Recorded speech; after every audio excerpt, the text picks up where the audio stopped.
I didn't always know where I was going, but I always had a rough idea of where I came from. I grew up in a small, hard-working town where everyone knew everyone was business, and nothing much ever changed.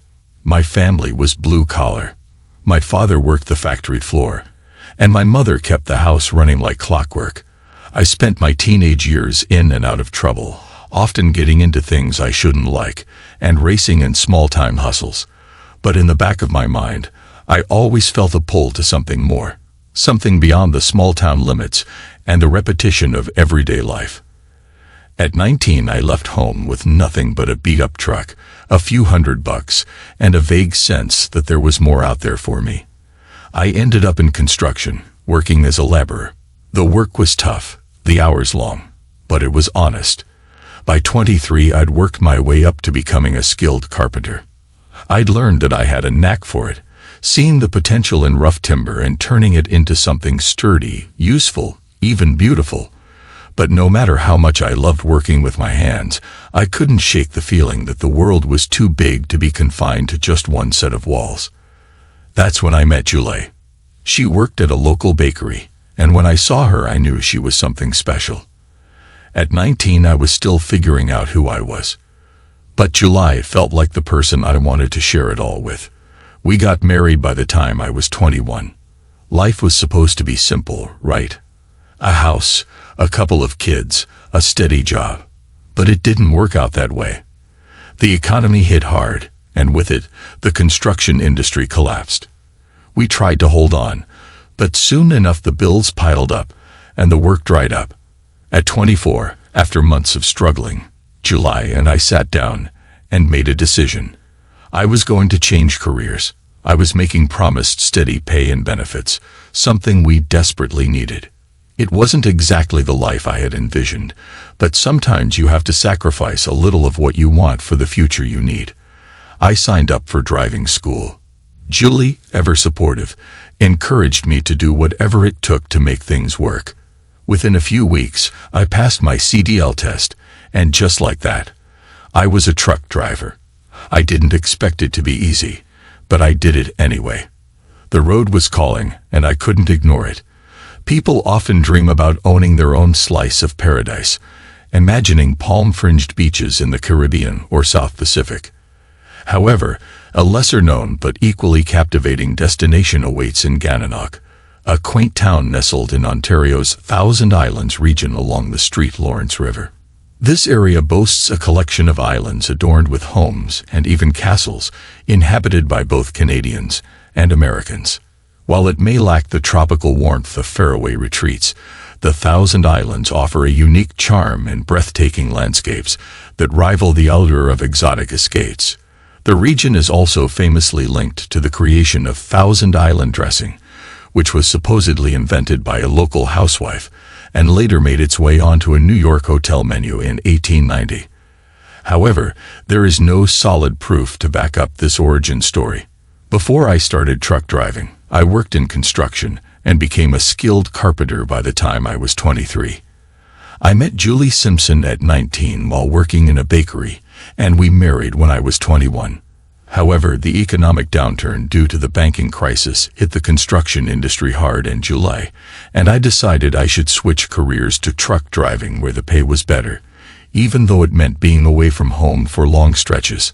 My trucking company offered to cover the cost of my driving school, provided I worked for them for a year after obtaining my license. Julie and I agreed, and within 3 weeks I earned my Class A CDL. I spent a week training on city routes and another week on local routes. After a month of training, my instructor deemed me ready to take the wheel solo. About 9 months into my local driving, my dispatcher Shirley called with an unusual assignment. The company owner had purchased an island in the Thousand Islands and needed furniture delivered from Vancouver. The catch was, I had to deliver it a month earlier than planned, and I was instructed to keep it a secret. Shirley handed me the keys to a brand new Peterbilt truck, saying it was mine for the job. I was to pick up the furniture in Vancouver and deliver it to Gananoque the next day. I told Julie about the trip, and while the pay was good, neither of us liked the idea of me being gone for nearly 2 weeks. we decided to make the most of our remaining time together. A while back, we had taken some intimate photos of Julie so I could carry a little piece of her with me on the road. But this time, I left the photos behind. The border crossing into Canada was smooth, as usual. While my truck was being searched, I called Shirley, who told me the furniture was ready for pickup.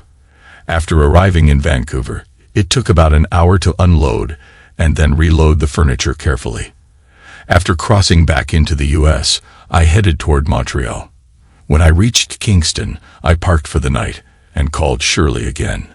She told me the boss was already on the island, and I was to go to the commercial dock first thing the next morning to load the furniture onto a barge. The barge ride took about 45 minutes, and when I arrived on the island, I made my way to the guest house, expecting to surprise the boss. However, when I walked in, I was stunned to find him massaging something into a woman's chest.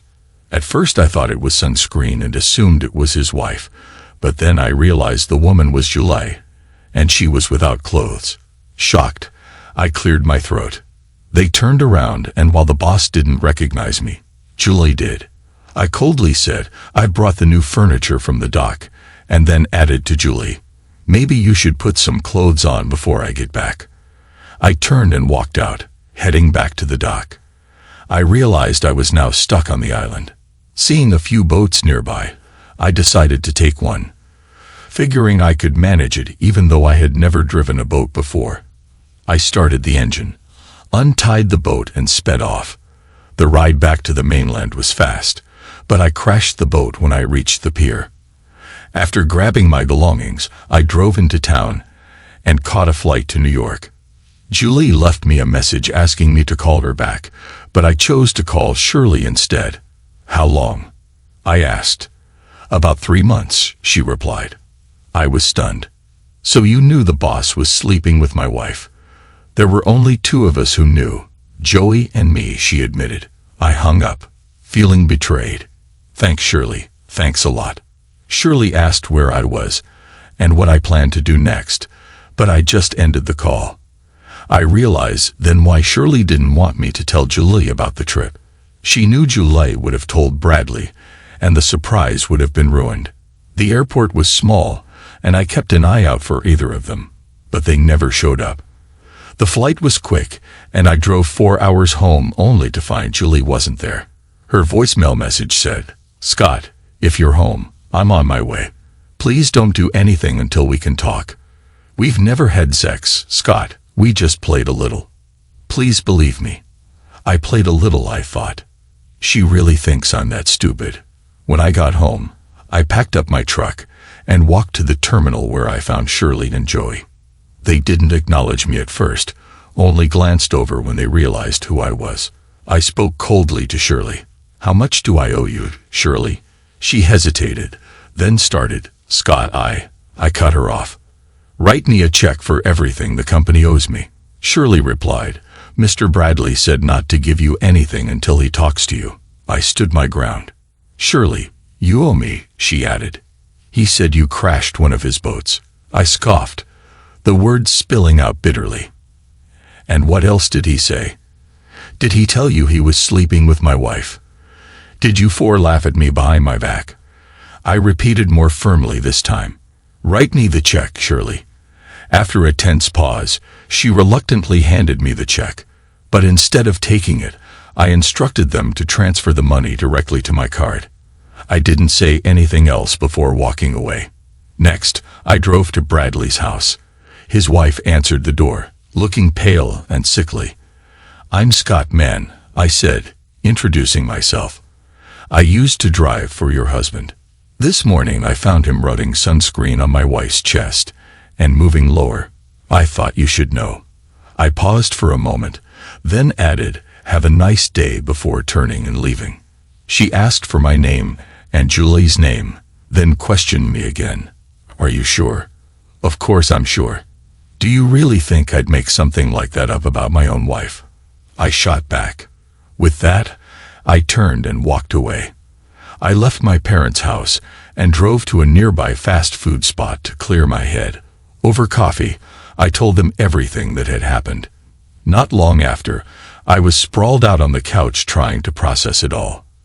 I was jolted awake by the sound of my dad yelling at Julie outside. "Julie, get off my porch or I'll call the cops." "But I need to talk to Scott," she pleaded. "After what you did, get off my porch," he snapped. Julie screamed my name, but I stayed silent. I was too hurt to respond. After a while, I walked to my truck and found her sleeping inside. When she woke up, she immediately began pleading. "Scott, please." "I had no choice," she said, her voice desperate. I spoke coldly, my anger evident. "Don't lie to me," she snapped back defensive. "So you either let someone sleep with you or you don't, right?" I shook my head, frustration rising. Everything about this was wrong. She seemed to soften, but I wasn't done. "So you did it willingly?" I demanded. Her eyes dropped, and after a pause, she admitted, "Okay, I did." I looked at her, disgusted. "And you lied saying we never had sex, just played around. Do you really think I'd buy that?" I said, getting angry. "Get out of my truck." She refused to move, so I dragged her out of the truck, furious. Then I drove off, trying to escape the mess we had both created.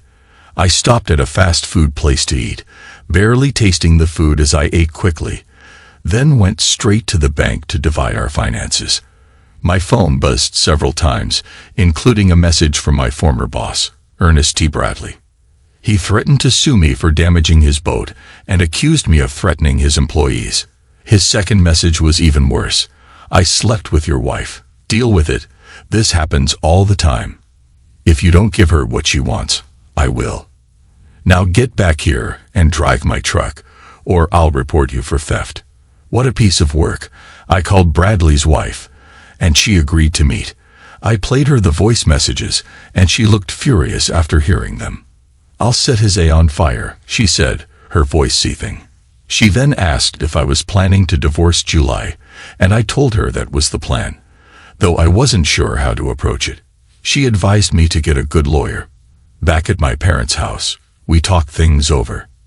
They gave me the same advice, so I started searching for a lawyer. After browsing through the phone book, I found David Dennison, a former truck driver turned lawyer after a car accident left him paralyzed. He knew Bradley and was initially skeptical of my story, but after listening to the recordings, he started to believe me. He asked if I wanted a private or public divorce, and I told him I wanted a fast, inexpensive divorce, where I'd be upfront about the affair. Dennison warned me that proving infidelity without concrete evidence could be challenging, but we decided to move forward. He asked where Julie might be, and I said either at home, work, or possibly in Canada with Bradley. He arranged for the divorce papers to be served at her workplace. In the meantime, I moved out of my parents' house and into a small apartment. A week later, Julie was served the divorce papers at work. My dad, who owned a small welding shop, convinced me to help out with the business to get me out of the apartment. I wasn't thrilled about welding, but I needed a change. Julie tried to talk to me, but after the papers were served, everything went through our lawyers. About a month later, we had our first meeting.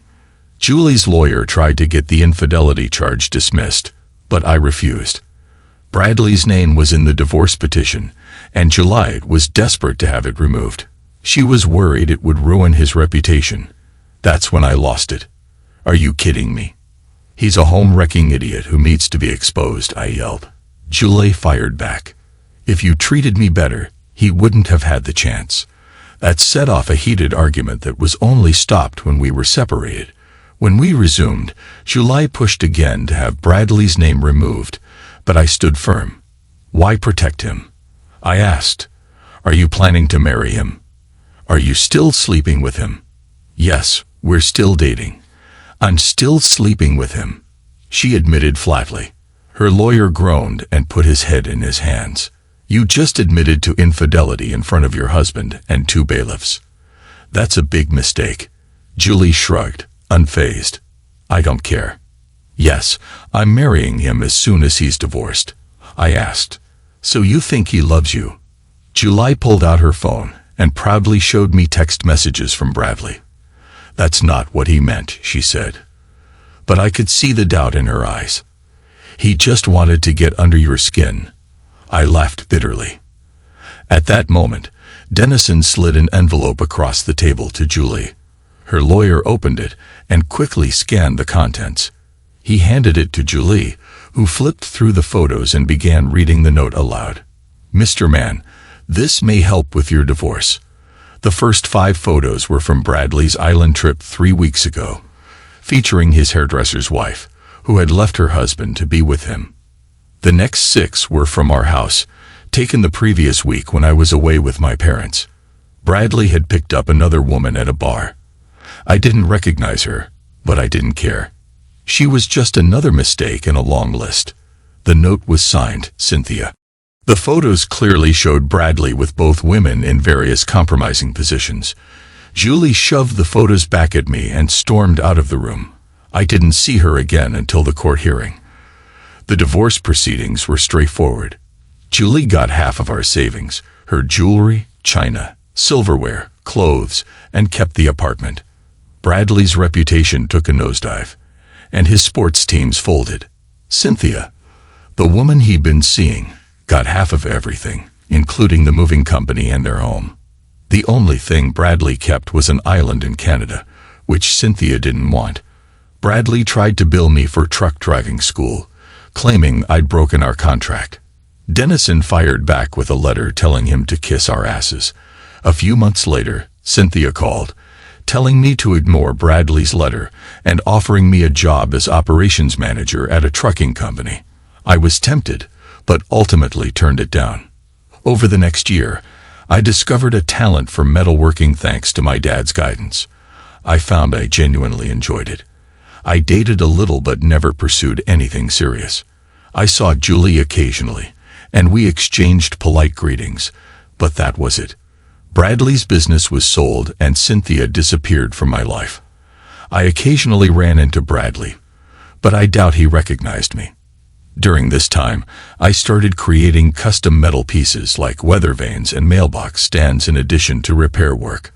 One Sunday, while working on a weather vane, I sensed someone walk into the shop. It was Julie. She sat down quietly and after a long pause asked, "Can we talk?" "I have nothing to say," I replied, not looking up. "Then just listen," she said, leaning forward. She told me everything, explaining why she had cheated. "We had a good life, but Bradley fed me lies about you being gone all the time, treating me poorly and not making enough money." Over time, I started believing him. Shirley even backed him up, saying Mrs. Bradley approved of his affairs, even picking the women. She was naive and trusting, and they manipulated me. It didn't happen overnight, but eventually I gave in. She paused, then said, "I didn't plan to tell you this. I thought I'd make up a story to blame you. But today when I saw you working, I stopped and didn't know what to say. I guess I just needed to tell you the truth." I asked, "What do you want from this?" "For you to know that none of this was your fault. It was my selfishness and their manipulation. And whether you believe me or not, I never stopped loving you." I shook my head. "You can't love someone and cheat on them. You lied and wanted to marry him. Are you still with him?" She hesitated before answering. "No, I haven't seen him since the lawyer's office." We sat in silence for a moment before she stood up. "I guess I'd better go," I nodded without looking up. "You know the way out." She walked out without saying another word, and once the door clicked shut behind her, I found myself unable to focus on anything. The day passed in a blur, and I didn't get much done, except to further solidify my belief that my former boss was a great idiot, and my ex-wife had the intelligence of a rock. I couldn't help but wonder how things would have turned out if I hadn't made that trip to the island to surprise my boss. Would I still be driving a truck, still getting leftovers from her? I made up my mind right then. I'd rather build weather vanes and go broke than deal with all this mess.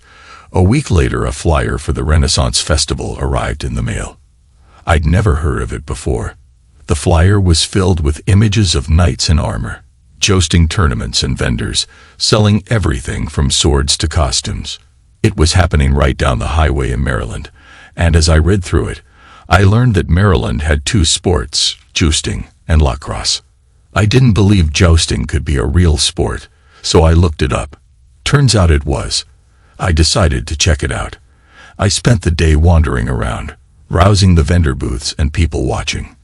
There was money to be made at these festivals, and I realized that if I played my cards right, I could get a piece of it.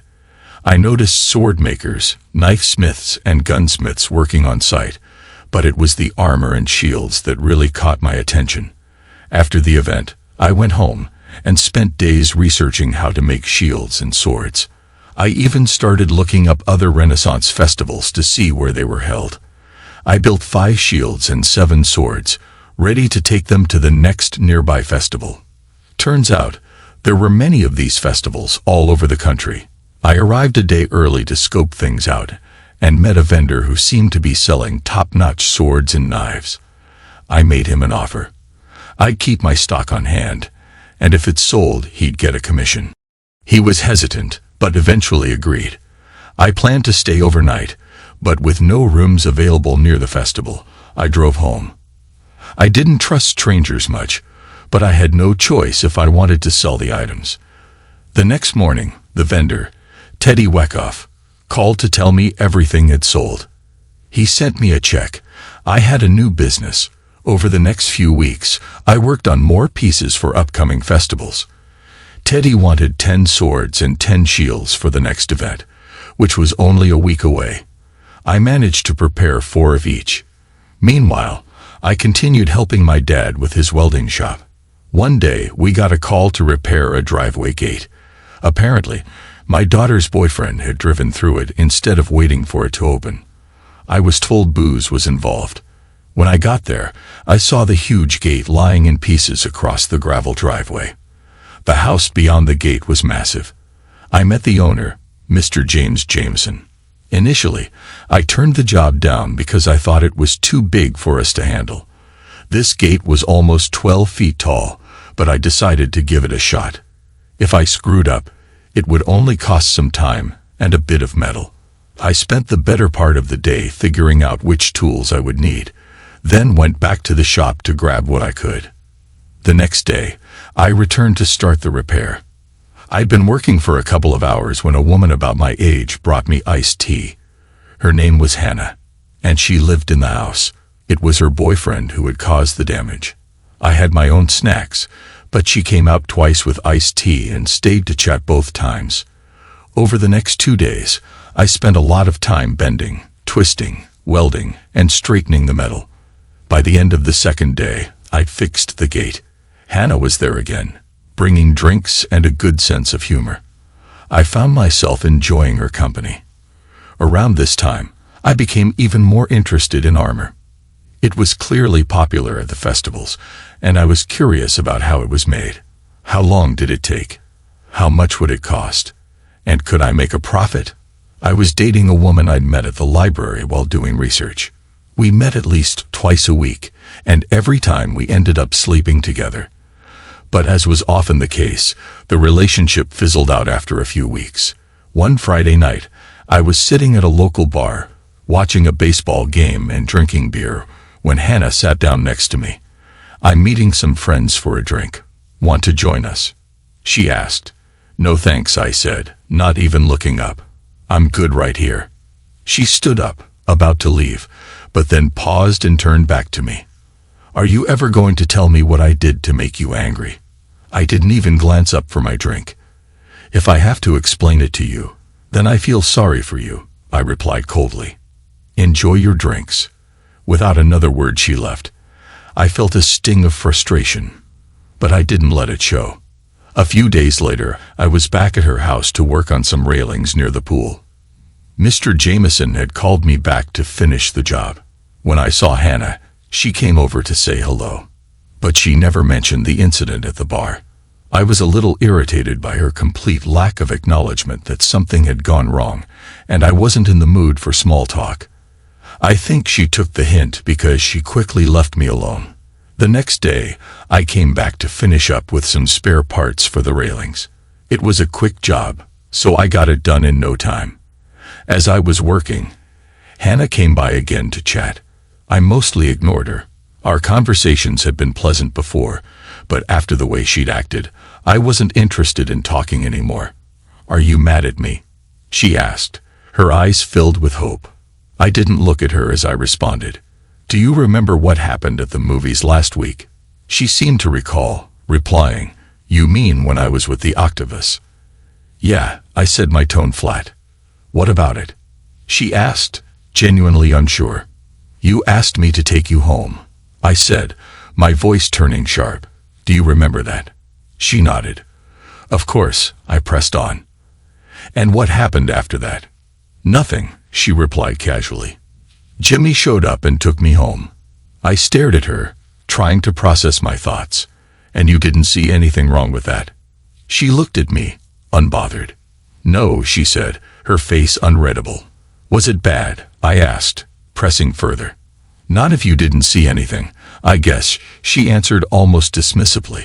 I grabbed a hammer and began pounding on the metal, using the noise as an excuse not to look at her. "This doesn't make sense," I muttered. She sighed in frustration.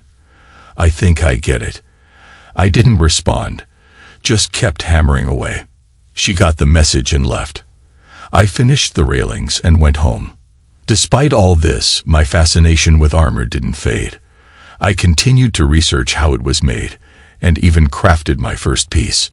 I was proud of it and sent a photo to Teddy to get his opinion. "Stick to shields and swords," he texted back with a laugh. "You're good at that. Armor needs a lot more work before anyone's going to buy it." A few days later, I was at the bar, nursing a beer and watching a game, when Hannah slid into the seat next to me. "I'm meeting some friends for drinks. Want to join us?" she asked. "Nah, I'm good right here," I said without even glancing up. She stood up to leave but then stopped, hesitated, and turned back toward me, almost like she was looking for something in my face. "Are you ever going to tell me what I did to piss you off?" she asked. "If I have to explain it." "I feel bad for you," I said, my voice flat. "Enjoy your evening." Just as I was finishing my beer and getting ready to head out, she came back. "Scott, I didn't mean to ignore you at the theater," she said, rushing the words out. "Like I pissed me off so much I didn't know what I was doing. I'm really sorry. Can we just forget it?" I figured someone at her table must have pointed out how she'd acted. "Apology accepted," I said, trying to sound cool. She smiled, clearly relieved. "Will you come join us now?" she asked, hopeful. "All right, let's grab a drink," I said. "I owe you that." "Thank you," she replied, a grateful smile spreading across her face. The night turned out to be unexpectedly fun. Two friends, who I still couldn't remember by name, kept reminding Hannah to be polite. I kind of felt bad for her, honestly. Eventually, the group split up, and we all left together. Later, I met up with Ginny and sat down next to her. I didn't waste any time before asking about Hannah. "She's been my friend for a while," Ginny said. "Look, I'm not her closest friend, but I'm close enough. She's into you, though. She feels bad about how she treated you." "Great," I muttered, not impressed. Ginny continued, "Well, she told the whole table what happened. Give her some credit for that. I didn't want to drag this out." "Call her," I said, getting straight to the point. Ginny raised an eyebrow. "Do you have her number?" "No," I replied. "Hand me your phone," she said, her tone firm. I handed it over, and Ginny wrote down Hannah's number. "Call her," she urged. The next week, I was working in the shop when Hannah walked in. I assumed she'd gotten the address from her father. "Did you enjoy yourself the other night?" she asked. "It was fine. Your friends are cool," I said, keeping things casual. "That's good," she said, then added, "But what about me?" I raised an eyebrow. "What about you? Do you like me?" she asked, her eyes locking on mine. "I already apologized, if you remember," I said. "I remember," she replied, almost quietly. "Then why aren't we friends?" she asked, her tone genuinely confused. I grinned. "I think we're getting there." "An apology doesn't guarantee friendship," I said, leaning back a little. "It just means you recognize you messed up, and you regret it." You apologized because you realized what you did was wrong. Whether I accept it or not is up to me. I accepted it, but that doesn't mean we're best friends now. It just means I get that you understand and are sorry for your actions. Assuming the apology is real, I added. It was, she said, her voice firm but gentle. I agreed, I said. All right. Then let's go grab dinner, she said, a spark of excitement in her voice. Why not? I laughed. It'll be a good way to build our friendship, she said, giving me a teasing smile. Fine, when? Tonight. And just like that, we went. The dinner was nice, and our bond grew stronger. We ended up dating for a couple of months before things got more intimate, but that was just the start. Our connection deepened quickly, and soon we couldn't stand being apart for too long. She'd come by the shop just to hang out, no need for talking. Just being in the same space was enough for both of us. I worked, she read, and everything just felt easy. One night, as we were lying in bed, I learned a lot more about her. She'd been married for a brief time, but what really surprised me was when she told me Jonah Jameson wasn't her real father. She said her biological parents had been married only 7 years, and she had an older brother. Her father passed away, and a couple of years later, her mom remarried Jameson. Her brother, Ernest, had wanted to take over the trucking business their dad owned. Despite people thinking he was too young, but with their mom's support, he took the reins and the business thrived. I poured us both a drink and crawled back into bed. Tell me more about your brother, I said. I've already told you the basics, she replied. The company was doing great. Then Ernest and my ex-sister-in-law bought this island in Canada, and things got messy. She got involved with some guy, and it all ended in a divorce. They sold the company. Apparently her new guy started working for Ernest, thinking they could make money off him. Then the wife seduced my brother, and they set it up so that her husband would catch them together on their island, I said. My sister-in-law divorced him, took half the company, and they had to sell it off. What a bunch of thieves, she added, her voice full of contempt. I knocked back my drink in one go. How much did they take him for? I asked. My brother never told me the full amount, but I know they squeezed something out of him, she said. Do you know who they are? I knew them, but I've forgotten the names, I said. I thought about telling her the whole truth, but I wasn't sure it was the right time, so I decided to sleep on it, at least for one more night. After the best sex I'd had in a long time, I almost convinced myself not to tell her. But deep down, I knew I had to. I couldn't keep hiding this. I was getting late, and I was about to leave her place. I stood up, started putting on my shoes, and sat back down on the bed. Time to talk, I said, breaking the silence. I took a deep breath. Let's go back to the story about your brother's divorce. Was that the official story, or was that just his version? I asked. Why do you ask? She said, looking confused. That's what he told me. Because it's all wrong, I said. I finally told her the whole truth. About halfway through, she jumped out of bed completely without clothes and just stood there watching. By the time I finished, I told her the only outcome of Julie and my situation was a divorce, not blackmail or anything like that. When I was done, all she said was, "You're lying. Get out." "I'm not lying," I responded, my voice steady. "This is what really happened." She grabbed a pillow and threw it at me. "You're lying. Get out. And don't ever come back." With that, I left. I hated how it ended, but at the same time, I couldn't deny that the last time we were together was incredible. Life went on, and I tried to move forward. For a while, I couldn't shake the feeling of being stuck. No matter what I did, I couldn't seem to break free from that rut. One night, I decided to treat myself and went out to a nice restaurant for dinner. I finished my meal, wiped my mouth with my napkin, and looked around. That's when I saw Hannah and her brother a few tables over. They had a small cake with candles on their table. I signaled the waiter to bring me the bill, paid it, and got up. I walked right over to their table and sat down. They both stared at me, clearly caught off guard. Her brother was the first to speak. Are you sure this is your table?" he asked, not recognizing me. "Yes," I replied calmly. "And I think it's time you told your sister the real story about your divorce." Hannah frowned and looked at me. "She knows about it," she said, sounding defensive. "Obviously, she doesn't know the whole truth. You need to tell her what really happened," I said, leaning in. Her brother shot me a glare. "Who the hell are you?" he spat. "I'm someone who knows the truth, and I think it's time you told her," I said. "Screw you," he muttered. "Scott, what are you doing?" Hannah almost shouted, her voice rising. "Get out of here," she added, more calmly this time. That's when the waiter suddenly appeared. "Is there a problem here?"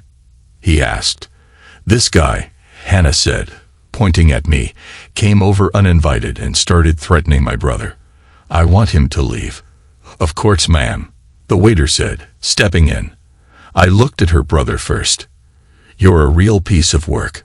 Then I turned to Hannah. "I don't know why you never talked to your brother's ex-wife, but check the courthouse records. You'll see the truth for yourself. Just leave," she said coldly, not even meeting my eyes. So I walked out, deciding that would be the last time I'd see her. I threw myself into my work, mostly making axes and chainmail. I was too busy to deal with her or think about her. A festival was coming up the next weekend, so I packed up some of my work and took it to Teddy's. He got me a vendor pass, and I drove over to the event. When I arrived, Teddy was talking to a woman in a period costume. She was wearing a long, flowing dress with a bodice cut so low it was almost scandalous. I stood off to the side, waiting. Teddy saw me, smiled, and waved me over. "Diana meets Scott. He's the guy behind some of the gear we use, and I hear he's got some new stuff to show us." I laughed. "That's what I do. I just got some fresh pieces from my truck," they added, leading them both over. They stood there staring at the items like they'd found hidden treasure. I couldn't help but keep stealing glances at Diana's bodice. Every time she leaned forward, I did too, hoping for a better view, but it was too crowded. I spent the rest of the day with them, even having dinner with them. We ate meat pies and iced tea from a nearby vendor. I wanted to ask about their relationship, but it didn't feel like the right moment. There were so many people walking around, reconnecting with old friends and festival contacts. Half the crowd was in period costumes. Some men were practicing sword fights in preparation for the battles that would take place the next day. I don't think I'd ever seen so many people having so much fun. Teddy had a tent set up in the vendor section, so I stayed with him that night. When things calmed down, I asked about Diana. She and her sister organized this festival and a bunch of others across the country, he explained. "She's a big deal. We've been friends for years. Honestly, if you hadn't shown up today, she would have been the one to do the introductions." "Oh, Dan," I said. "Why didn't you tell me? I'd have booked a room at a motel." "No way," Teddy laughed. "There are no rooms within 50 miles. The next day, when the visitors started arriving, the reenactors had even more fun interacting with them. Diana, as always, was a major hit. I spent the whole weekend with Teddy. He and Diana would head to his tent while I ran the stall. I got plenty of time to talk with other vendors and festival goers. We sold everything Teddy had in stock, plus a lot of what I brought. It was a profitable weekend. I started thinking about attending more festivals. The event wrapped up on Sunday, and I helped Teddy pack up his stuff. It was an 8-hour drive home, but he convinced me to stay the extra night. Their next festival was 18 hours away, and they needed to start prepping by Wednesday. "I don't think I'll have enough time to make more chainmail," I said. "I hang my workbench. I'll try," I added, heading home after another long day. I went straight to my workshop and began working. Hours passed, and before I knew it, I was yawning. I hadn't slept much over the weekend.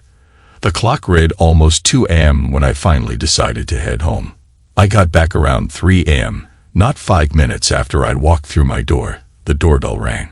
I opened it, and Hannah literally collapsed into my arms, smelling heavily of booze. 2 police officers stood behind her. "Are you Scott Munn?" one of them asked. "Yes," I replied. "Is she your girlfriend?" he asked. "I know her, but she's not my girlfriend," I said. "You sure?" he pressed. "Not even close. The last time I saw her, she called me a liar and kicked me out. So no, I'm not her boyfriend." Which technically wasn't the whole truth, but they didn't need to know that. "All right, let's take her in," the officer said. His partner Tommy stepped forward, grabbing her hand. "Are you taking her?" I asked. "She'll spend the night at the station," the officer said. "No, don't do that," I protested. "I'll look after her." "You sure?" the officer asked. "No," I said, "but I can't let her stay at the station. I'll take care of her." I helped her inside and laid her down on the only bed I had. Mine. I would have slept on the couch, which was in better condition than the air mattress in Teddy's tent, but I still preferred my own bed.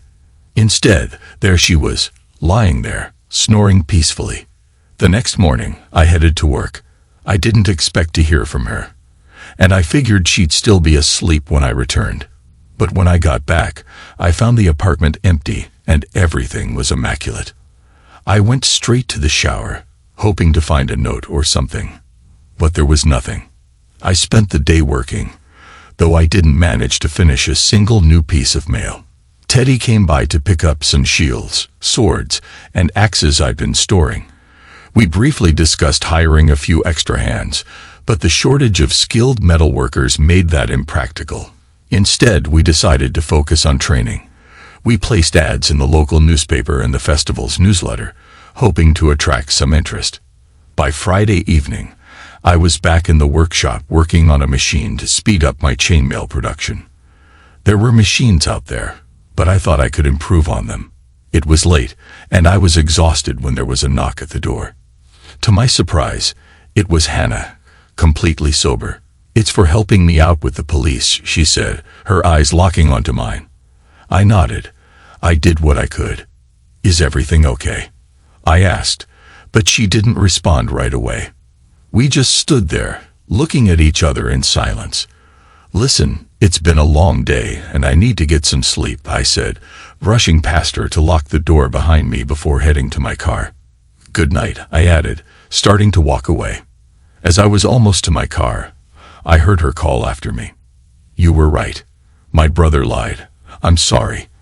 I just waved without turning around, got into my car, and drove off. The armor I'd been working on was something that truly captivated me. After Teddy criticized my first piece, I threw myself into research and redesigned it. It was a lot of work, time-consuming and physically demanding, but I loved the challenge. I felt confident enough to present it at the next festival. Teddy loved it. We could have sold it multiple times, but we kept it as a sample of my craftsmanship. People were impressed, and we had plenty of conversations about custom orders, offering to make adjustments based on their preferences. Festival life was treating me well, and the profits were good. I bought a trailer to transport my gear, which made moving between festivals much easier. Sometimes I worked right at the stall in front of visitors, other times in a private supplier's area. One evening during a break between festivals, I spoke with my father and mentioned how amazed I was at the success of Renaissance metalwork. "I never thought so many people would be interested in buying armor. And it's not cheap either," I said. The festival season eventually came to a close, and I began seeing a girl I'd met while looking at trucks at the local dealership. My dad's old welding truck was on its last legs, so I'd been thinking about getting a new one and adding welding equipment to it. While I was admiring a truck outside the showroom, I started chatting with her, and we ended up exchanging numbers. A week later, we went on our first date, and things just kept moving forward from there. One night I dropped her off after dinner, and she invited me in. We had another drink, and as I sat on her couch, she stood in front of me, unbuttoning her blouse. "Do you mind if I get more comfortable?" she asked. "Nope, if you don't mind me watching," I replied with a grin. She smiled mischievously. "That's the whole point, isn't it? I undress while you watch.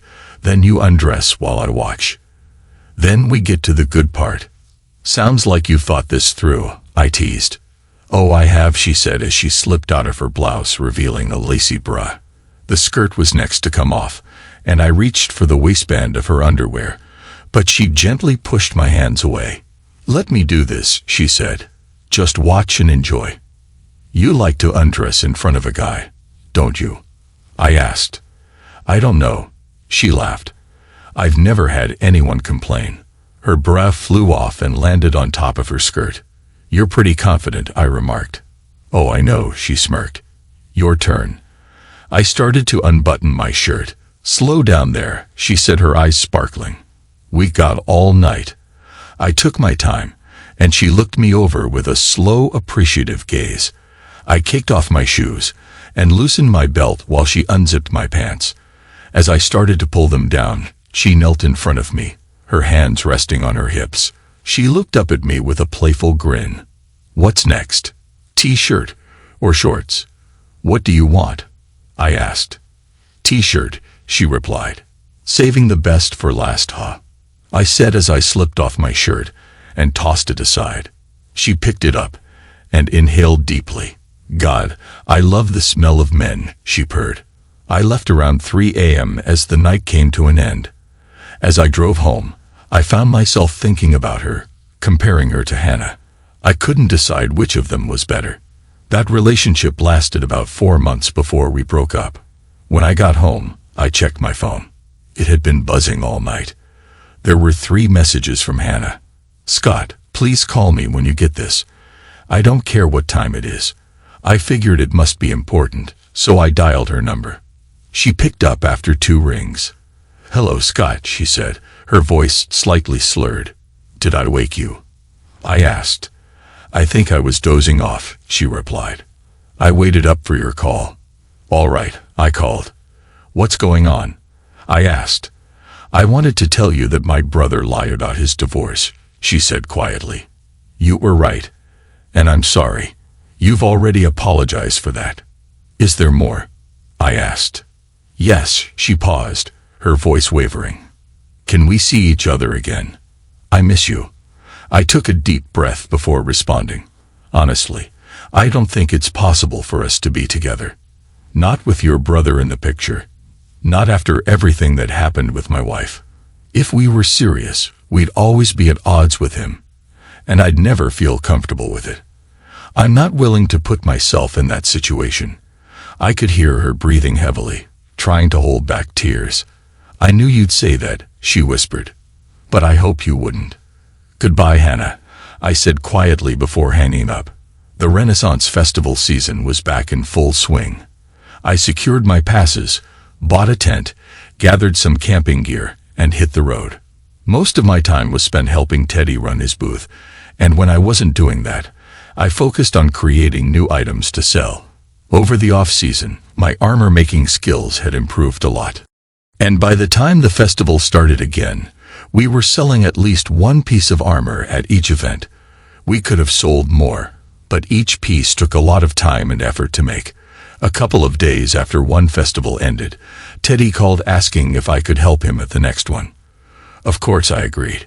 Since he lived near the site, he brought his trailer, fully loaded with everything I would need. I left my own trailer at home, packed up my truck, and took his. I worked at 3 festivals in a row, making several billboards and demonstrating my chainmail machine by the 3rd one. It was a busy stretch, but I enjoyed it. The next festival was near Philadelphia and would last 11 days. It was one of the largest festivals in the country. Most festivals ran Thursday through Sunday, but this one was extended, running through 2 weekends. I spent 2 weeks at home preparing for it, mainly working on armor. My father had become quite skilled at making shields, swords, and axes, and we both worked long hours. One late night, the doorbell rang. I opened it to find a very drunk Hannah stumbling into my arms. "Is this your girlfriend?" One of the 2 officers accompanying her asked.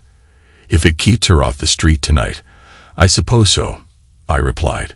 I half carried her to the bedroom and tossed her onto the bed.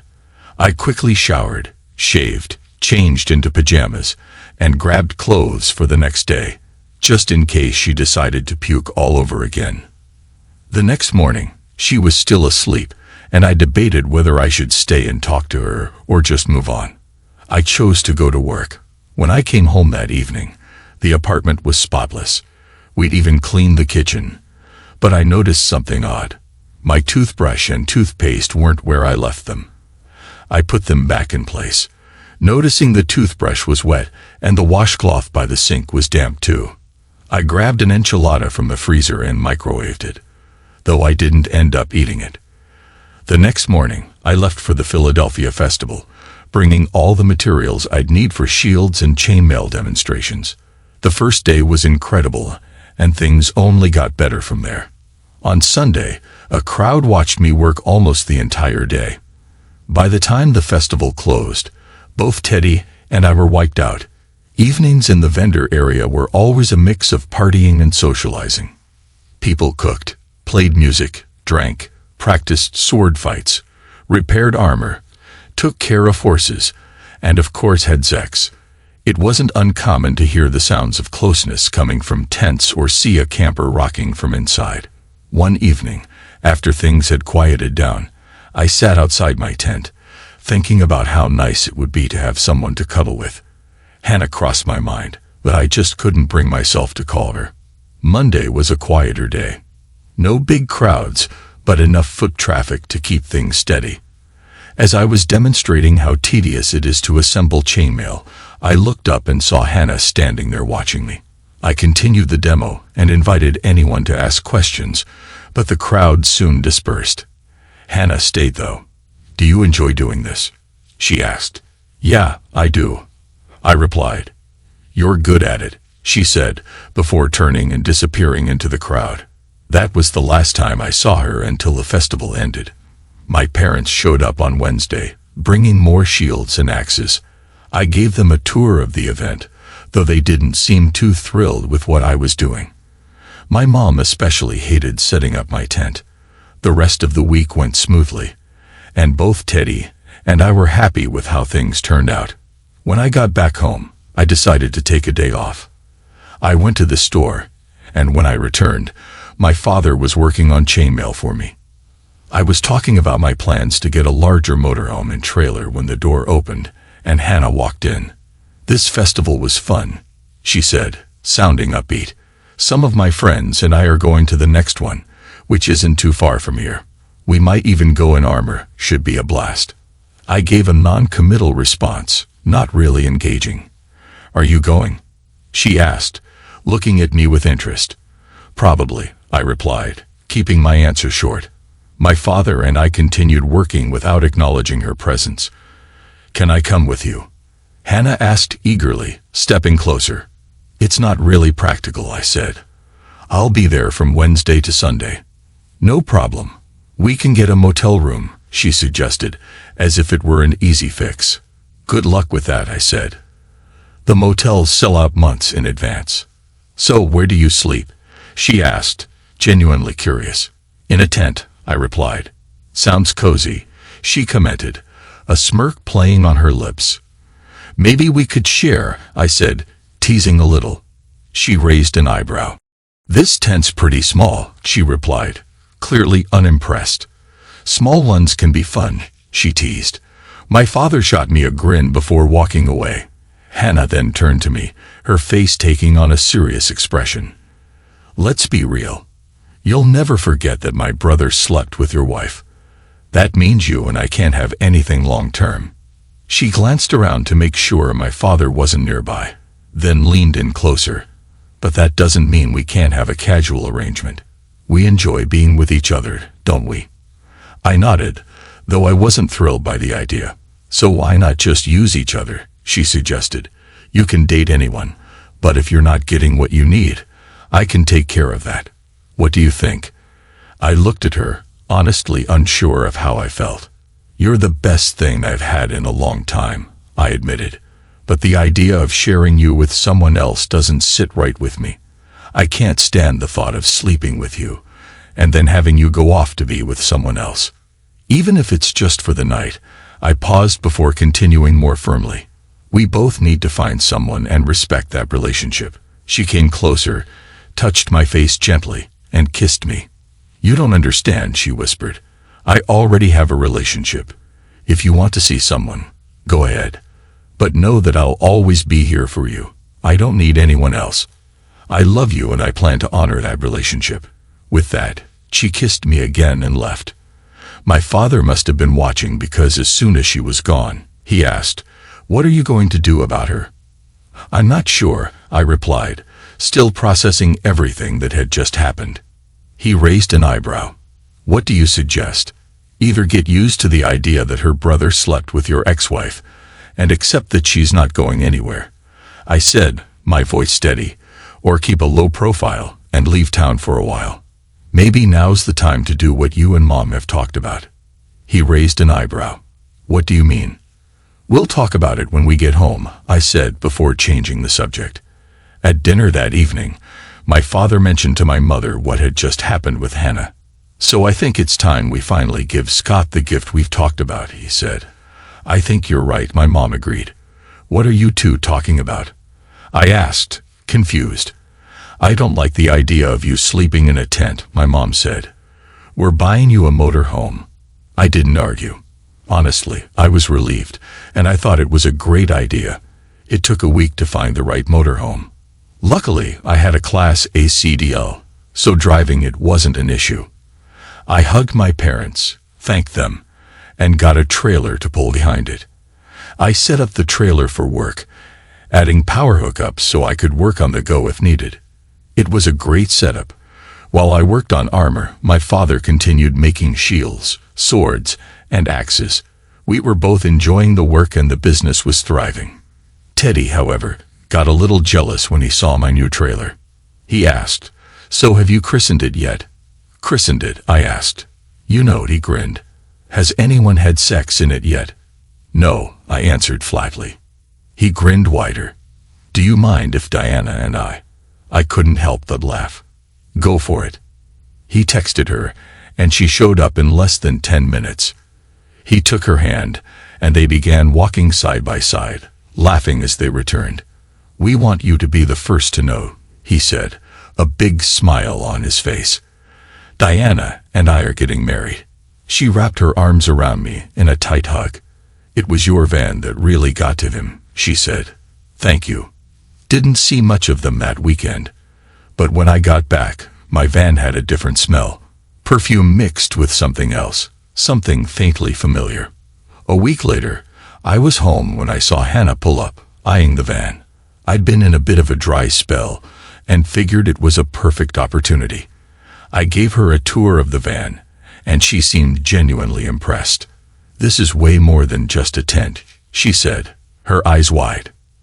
"Yeah, it's a little more comfortable," I said with a smirk.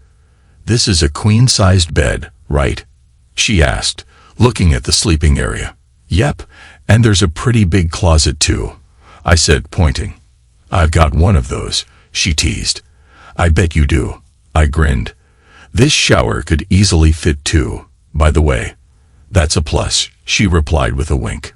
We were standing in the living area when she suddenly stepped closer to me, her voice dropping. "Has it already been, used?" she asked, a slight smile playing on her lips. I had a pretty good idea of what she meant, but I played dumb. "What do you mean?" she clarified, her tone teasing. "Has anyone slept with you in it yet?" I wasn't about to admit anything, so I lied. "Nope, it's brand new." She gave me a sly look. "Well, we can fix that now or wait until this weekend." Since we were in my parents' backyard, now wasn't really an option. "What do you mean by this weekend?" I asked, confused.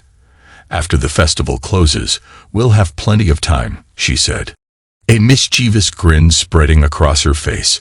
I shook my head. "I'm sorry, but the festival's in Southern Virginia." Even if I agreed, "It's too far for you to travel." She shrugged, but then added, "You're right, so I'll just go with you." I repeated more firmly. "Didn't you hear me? I said it's too far." Ignoring me, she started tugging at my shirt, pulling me toward her. "Scott, you admitted I have the best body you've ever had." "You're the best I've ever had too." And I'm in love with you. I know you like me more than just a little. Why don't we just make the most of it when we can? Also, I've got a dress for the festival that everyone's going to love." She kissed me softly, like we were in a real relationship. "Especially you," she added. "I'm leaving at 5 a.m. on Tuesday," I said quietly. "I won't wait for you," I muttered, though I wasn't sure I meant it. She kissed me again, with more urgency this time. "You don't have to." She was right. By midnight on Monday, she had unpacked her things, restocked the kitchen, and was already in bed in the van. When I got in the driver's seat early Tuesday morning, she was already in the passenger seat, dressed only in a robe. I couldn't help but notice how she glared at me every time I looked her way. She met Diana later that day, and both of them showed up wearing low-cut dresses that drew attention. I was counting down the minutes until the workday was over. At the end of the day, Teddy and I closed the booth, and when we got back to the van, Diana and Hannah had dinner ready. I'd never tasted anything Hannah made before, but it was fantastic. After Teddy and Diana left, Hannah asked if I wanted to join her for a shower. There was plenty of room for two, and after we were done, we made our way to the bed. That night was the first of many nights and days spent together in that van. That was 3 years ago. At first, her family tried to convince her that I was only allowing her to travel with me to get back at her brother. He had convinced them that July and I were to blame for his divorce, not him. None of them had been in court to hear the truth, and like Hannah, they believed him. Hannah eventually showed them copies of both my divorce petition and her ex-sister-in-law's petition. Her brother stayed in town for a while, causing a couple more divorces before deciding he needed to move to the other side of the country for his health. Now, Hannah has a wardrobe full of new dresses she wears to festivals. They don't highlight her growing belly as much. She never outright said it, but I can tell she's thinking about getting married before having kids. I can't stop thinking about it either.